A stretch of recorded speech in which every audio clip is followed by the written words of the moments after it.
Meaning of headlight. Headlight. Headlight.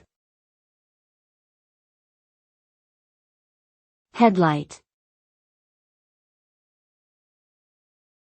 Headlight.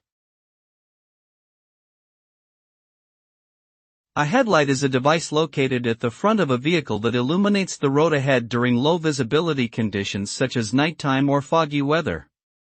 It typically consists of a bulb, lens, and reflector assembly that produce a beam of light to help the driver see what's ahead.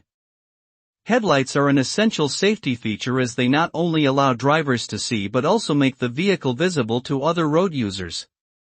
They can be adjusted for different driving conditions and are usually required by law to be in good working condition.